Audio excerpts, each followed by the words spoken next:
Olá, que bom ter a companhia de vocês para essa nossa exploração hoje.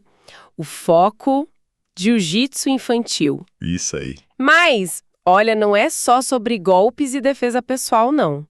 A gente vai investigar uma ideia bem mais profunda.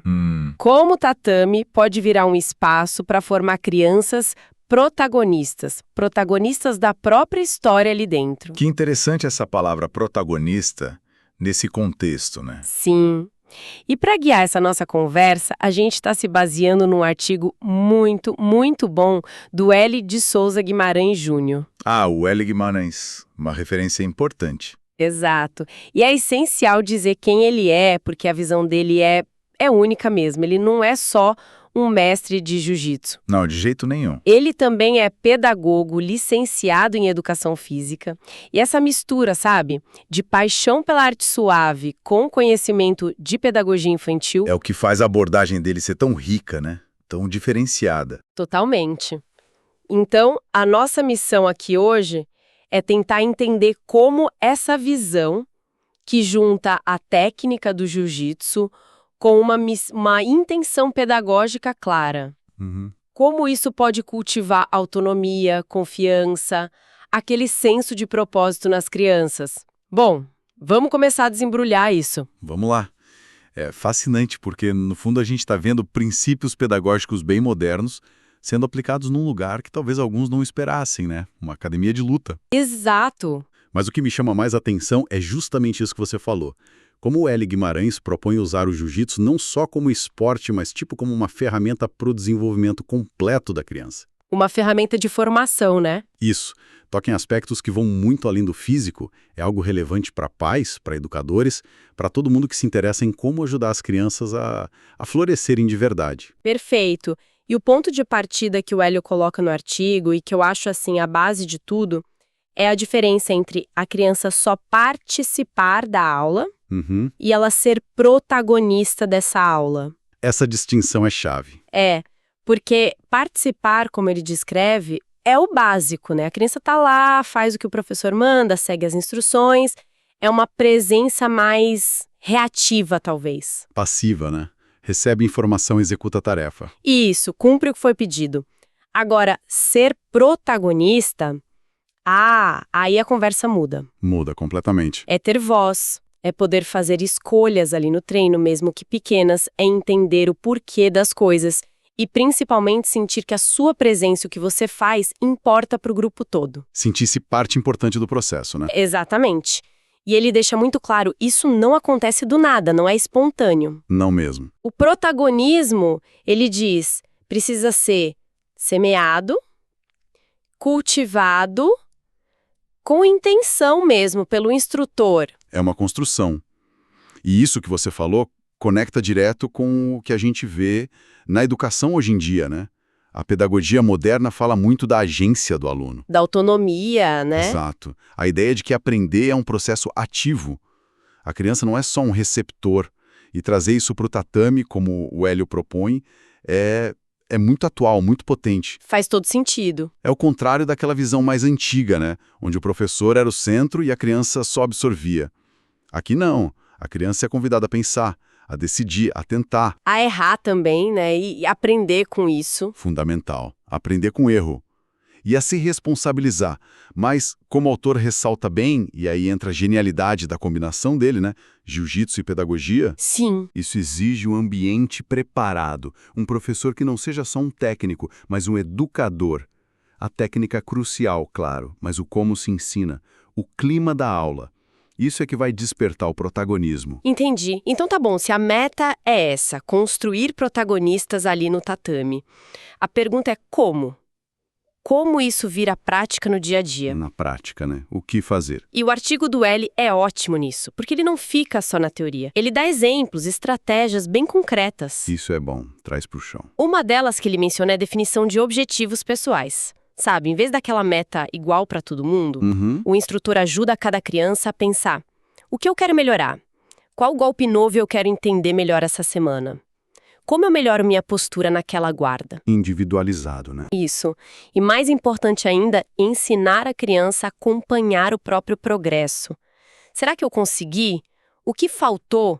Isso dá um rumo, um motivo para ela se esforçar que vem de dentro dela. Dá sentido ao esforço, né? Não é só fazer por fazer. Exato. Outra estratégia que ele fala, e que eu achei muito poderosa, é a tomada de decisão durante o treino. Ah, essa é interessante. Como funciona? Ele dá o exemplo de treinos mais leves, controlados, o tal do sparring, né? Onde a criança precisa escolher o que fazer. Ah, Atacar ou defender. Qual técnica usar agora? Isso força a pensar rápido, a ter autonomia, a analisar a situação ali na hora, claro, no nível apropriado para a idade. entendi. Não é só repetir mecanicamente o que o professor mostrou, é aplicar, decidir. Exatamente. É botar para pensar sob pressão, mas uma pressão controlada, segura. E o mecanismo por trás disso é muito rico, né? Porque essa tomada de decisão, mesmo ali no tatame, é um treino para a vida. Sim. Acertar, puxa, a confiança aumenta. Errar, se o ambiente for seguro, como ele propõe, ensina resiliência.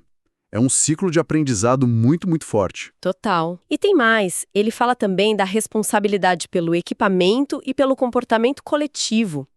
Parece algo pequeno, né? Tipo cuidar das próprias coisas. Isso. Cuidar do próprio kimono, aprender a dobrar direitinho, ajudar a manter o tatame limpo, esperar a vez de falar, respeitar o espaço do colega. Entendi. São pequenas regras de convivência, na verdade. Exato. E segundo ele, essas pequenas ações constroem um senso de pertencimento, de responsabilidade de todo mundo. O tatame não é mais do professor, é nosso. Essa ideia do nosso espaço é poderosa. Muda a relação da criança com o lugar e com os outros, né? Quando ela se sente dona, corresponsável, o investimento dela aumenta. Vira uma pequena comunidade ali. É quase um exercício de cidadania ali no micromundo do tatame. Bem concreto. Sim, e por último, mas essa eu acho que tem um impacto enorme, é a valorização das ideias e iniciativas da criança. Como assim? Dar voz à criança. Exatamente. O que o L sugere é que o professor realmente ouça. Ouça as perguntas, as sugestões, que permita que uma criança que pegou bem uma técnica mostre para os colegas. Ah, que legal! Ou até que lidere um pedaço do aquecimento, uma brincadeira ali do jiu-jitsu. Imagina o efeito disso na criança. Nossa, deve ser incrível para a autoestima dela. Ela percebe, minha voz vale.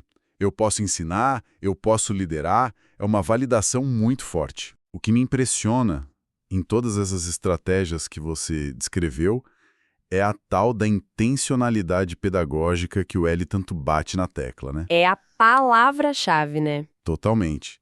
Nada disso é por acaso.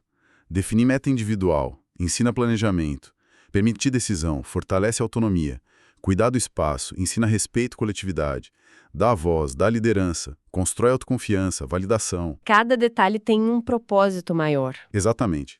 Cada coisinha ali no tatame é pensada para ir além da técnica de luta. O objetivo é formar a pessoa. E é aí que a formação dupla dele Jiu-jitsu e pedagogia. realmente faz a diferença. Ele não está só jogando umas técnicas pedagógicas lá. Ele está adaptando, de forma inteligente, para o contexto específico do jiu-jitsu com criança. É uma costura muito bem feita. E essa abordagem, essa intencionalidade pedagógica, ela gera resultados bem claros, né? Que vão além de medalha, como o artigo mostra. Com certeza. Um benefício óbvio é o maior engajamento. A criança não vai para o treino só por ir, ou porque o pai mandou. Ou só para gastar energia, né? Que às vezes é o que se pensa. Pois é, ela vai porque sente que faz parte de algo importante, porque tem as metas dela, porque a opinião dela conta. O treino ganha um sentido pessoal para ela. E isso mexe com a motivação, né? Aquela motivação que vem de dentro, a intrínseca. Essa costuma ser muito mais forte e duradoura do que só fazer por causa de um prêmio ou para evitar bronca. Sem dúvida. Outro resultado que ele aponta é o fortalecimento da autoconfiança. Ah, essa é clássica das artes marciais. Mas aqui tem um como diferente, né? Tem, porque não é só sobre saber se defender. É sobre conseguir fazer um movimento que parecia impossível, aplicar uma técnica num treino, ou até, como a gente falou, receber um elogio por liderar bem o aquecimento. São pequenas vitórias, né? Pequenas vitórias que vão construindo aquela imagem positiva. Eu consigo, eu sou capaz. E a ideia é que isso transborde para fora do tatame, né? Essa questão da transferência de habilidades é sempre um debate interessante na psicologia e na educação. Será que essa confiança do tatame ajuda mesmo na hora de apresentar um trabalho na escola ou de lidar com conflito com amigos? É uma boa pergunta. Intuitivamente, a gente tende a achar que sim. E o ambiente seguro e estruturado que o L descreve parece um bom laboratório para treinar essas habilidades socioemocionais.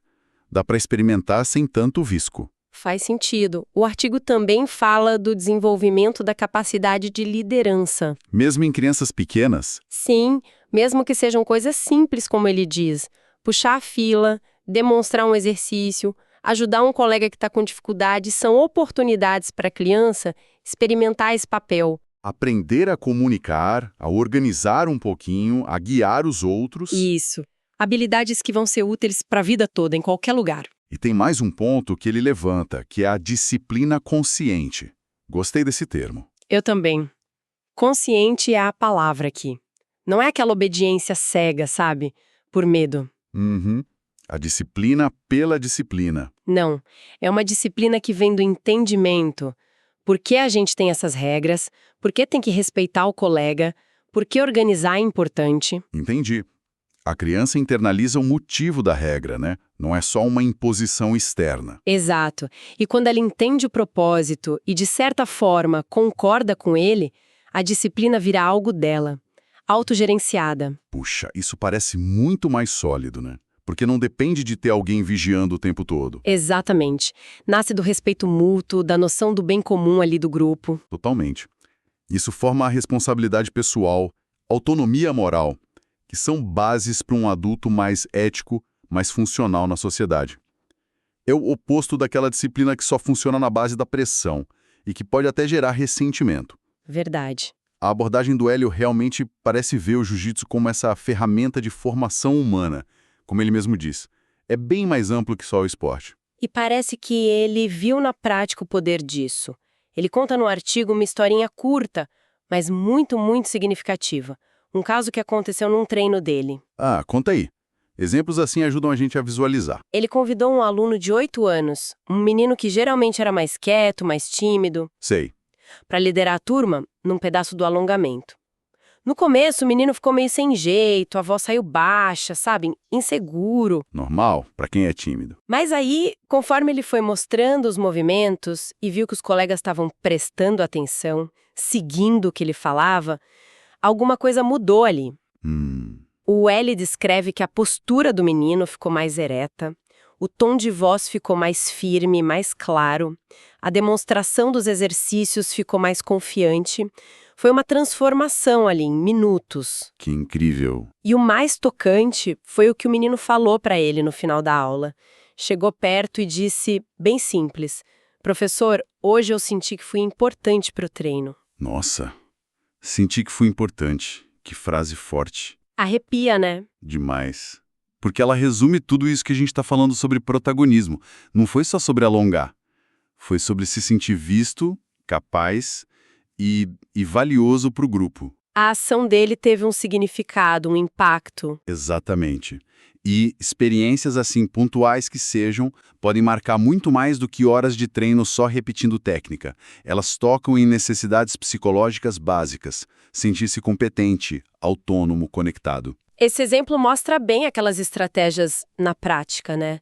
Da voz, da responsabilidade, valorizar. Perfeito. Mostra o tal do protagonismo construído intencionalmente acontecendo ali, ao vivo. É a teoria virando realidade. Então, para a gente ir amassando as ideias, qual é a grande mensagem que fica do trabalho do Hélio de Souza Guimarães Júnior? Olha, para mim fica muito claro que, na visão dele, o jiu-jitsu infantil pode, talvez deva ser muito mais do que só ensinar a lutar. Transcende a técnica, né? Muito. Com essa intencionalidade pedagógica que ele aplica, o tatame vira um laboratório de desenvolvimento humano mesmo, um espaço muito rico. Recapitulando os pontos-chave. A virada está em sair do só participar para o ser protagonista. Fundamental. As ferramentas para isso passam por metas pessoais, espaço para decisão, responsabilidade pelo coletivo, valorizar a voz da criança, dar chance de liderar. São várias pequenas ações com um grande objetivo por trás. E os resultados são crianças mais engajadas, mais confiantes, descobrindo a liderança e com uma disciplina que vem de dentro, da consciência. E essa ênfase na construção do protagonismo. Isso é o mais forte para mim. Não é esperar acontecer, é criar as condições. É um trabalho ativo do instrutor. Exige do instrutor não só saber jiu-jitsu, mas ter sensibilidade, ter planejamento pedagógico, algo que a trajetória do L com essa formação dupla exemplifica perfeitamente. E a visão final que ele deixa no artigo é muito bonita, né? Ao nutrir esse protagonismo ali no tatame dia a dia, não se está formando sua atleta. Está plantando sementes para adultos mais resilientes, criativos, que sabem colaborar, que são conscientes do impacto que podem ter no mundo. É uma visão de longo prazo, né? Formação para a vida. Exato. Isso tudo deixa a gente com uma reflexão final, talvez.